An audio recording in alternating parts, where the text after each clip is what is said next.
What's going on, guys? I'm going to talk a little bit today about the deficit deadlift.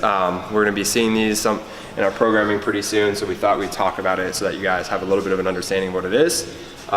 There's a major myth that if you look up what a deficit deadlift is, the myth is that it's bad for your back, and there's a lot of articles talking about how it's not, so I'm just going to go through a few contributing factors for how we come up with the deficit so that we can help you to understand why it's not bad for your back.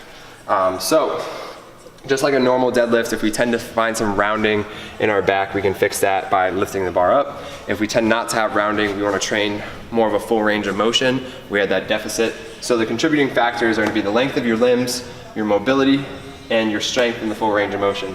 All of these are relative to you as a person.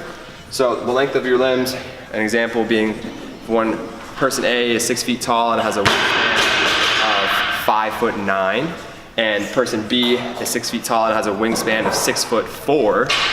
They're gonna just be able, that 6'4" person B is gonna be able to pull from a higher deficit just solely based on the length of their arms, because they're able to go further down and grab from a higher angle in their back, while person A is gonna have to get lower and may not have the mobility to get lower, so they may need to go from a shorter deficit. Now, mobility is a huge factor. If you already struggle with the deadlifts from the floor, making sure you're in a good setup position, you may not be able to go to as significant of a deficit as someone who can reach right down, plant their palms on the floor with perfectly straight legs. And then part 3 is the strength and the full range of motion. So let's say you have great mobility, you can touch your toes, no problem, all that stuff, but when you go to set up from that deep deficit and you take that first pull, you round your back. All right, that just shows that in that full range of motion, you don't have the strength there. So what we want to do is we want to lower that deficit so that it's a little bit more close to a normal deadlift, and we almost mimic training that new range of motion, a slightly more of a deficit, not as significant of one, until you get really good there. And then from there, we can lower it down and make it more challenging. But since we're not as strong at that initial pull and that new range of motion, we're not going to try to challenge that. And that's why it could be bad for your back.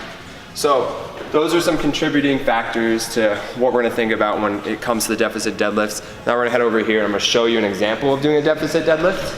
So the deficit is my plate. I have a 45-pound plate underneath my feet. That's about the highest that we'll be going. As you can tell, your feet barely sneak in under there.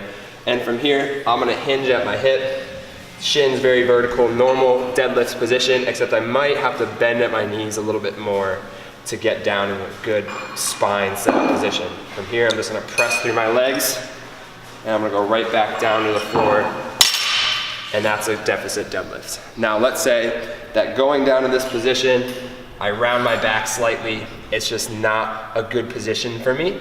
Then what I'm gonna need to do is I'm gonna take that 45-pound plate out of the way. I'm gonna grab a 25-pound plate and put it underneath my feet. That gives me a little bit more room. I'm still at a deficit, but I have more room than I did before from the bar to my feet.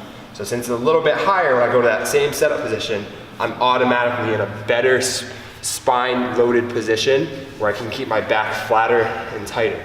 From here, I'll just press through my heels and right back down to the floor. Doing this really trains the strength in that full range of motion, so it challenges the time under tension that you have when doing a deadlift.